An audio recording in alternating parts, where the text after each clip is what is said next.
नमस्कार, पीएनआई समाचार में आपका स्वागत है। 2024 के लोकसभा चुनाव को लेकर के यूपी की सियासत में बड़ा उफान आया। आपको बता दें कि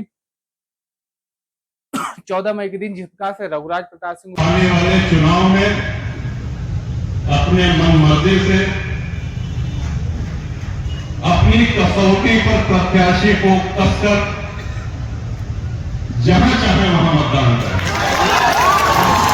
राजा भैया ने हाई लेवल की मीटिंग बुलाई शाम को, और इन सब के बीच उन्होंने बीजेपी को समर्थन देने से मना कर दिया। उन्होंने कहा कि मतदाता स्वतंत्र हैं, जिधर भी जाना है वो जाएं। अब जो सूत्रों के हवाले से बड़ी जानकारी निकल करके आ रही है, जनसत्ता दल लोकतांत्रिक के राष्ट्रीय अध्यक्ष रघुराज प्रताप सिंह उर्फ राजा भैया समाजवादी पार्टी को समर्थन दे सकते हैं। ऐसा सूत्रों के हवाले से खबर है कि उन्होंने 3 सीटों पे समाजवादी पार्टी को समर्थन देने का ऐलान किया, ऐसा सूत्र बता रहे हैं। आपको बता दें कि कौशाम्बी, प्रतापगढ़ और इलाहाबाद संसदीय सीट 3 सीटों पर राजा भैया समाजवादी पार्टी को, एनडीए अलायंस को समर्थन देंगे। आपको बता दें कि ये सूत्रों के हवाले से जानकारी निकल करके आई है, लेकिन अभी तक कोई आधिकारिक घोषणा नहीं हुई है। लेकिन इन सब के बीच आपको बता दें कि गृह मंत्री अमित शाह से राजा भैया की वार्ता भी हुई। तकरीबन 1 घंटा चली वार्ता उनकी बेंगलुरु में, लेकिन कोई उस वार्ता का कोई असर नहीं निकला। और उसके बाद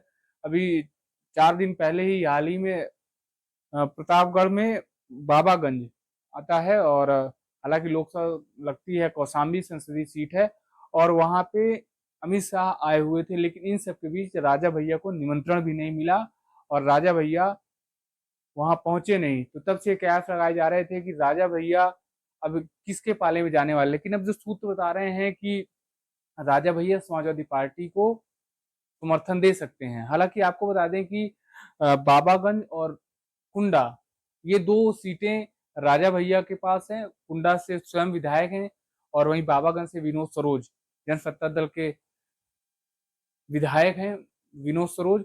और दो विधानसभा उनके क्षेत्र में आती है और काफी प्रभावशाली माने जाते हैं। इन सब के बीच राजा भैया ने जो बीजेपी को समर्थन देने से मना कर दिया है, और उन्होंने अभी आपने देखा होगा कि 14 मई को दिन जब केंद्रीय मंत्री संजीव बालियान पहुंचे थे रघुराज प्रताप सिंह के कोठी पे, और उनके साथ कौशाम्बी के सिटिंग सांसद विनोद सोनकर भी पहुंचे थे। हालांकि वो कैंडिडेट भी हैं, और ये कयास लगाए जा रहे थे कि राजा भैया समर्थन दे सकते, लेकिन इन सब बीच राजा भैया ने साफ संकेत दे दिया और मना किया कि कोई गठबंधन नहीं है हमारा किसी पार्टी से, और आप स्वतंत्र हैं, जिधर भी जाएं जा सकते हैं। अब इन सब के बीच ये जो खबर निकल करके आ रही है कि राजा भैया समाजवादी पार्टी को, एनडीए अलायंस को समर्थन दे सकते हैं। तो कहीं ना कहीं अगर देखा जाए तो राजा भैया के अगर एनडीए अलायंस को समर्थन देते हैं तो यूपी की सियासत में बड़ा भूचाल आने वाला है। आपको बता दें कि जहां एक तरफ कौशाम्बी से इंद्रजीत सरोज के पुत्र पुष्पेंद्र सरोज मैदान में है, ये सीट काफी दिलचस्प हो चुकी है। वहीं प्रतापगढ़ संसदीय सीट भी राजा भैया का प्रभाव माना जाता है, और इलाहाबाद संसदीय सीट भी राजा भैया का प्रभावशाली क्षेत्र माना जाता है। लेकिन अभी इन सबके बीच राजा भैया ने जो कल ऐलान किया है समर्थन न देने का, और अब जो सूत्र बता रहे हैं कि समाजवादी पार्टी को समर्थन दे सकते हैं, बड़ी जानकारी निकल करके आ रही है। अभी हालांकि औपचारिक घोषणा नहीं हुई है। आगे के अपडेट के लिए बने रहिएगा पीएनआई समाचार के साथ। जय हिंद, जय भारत।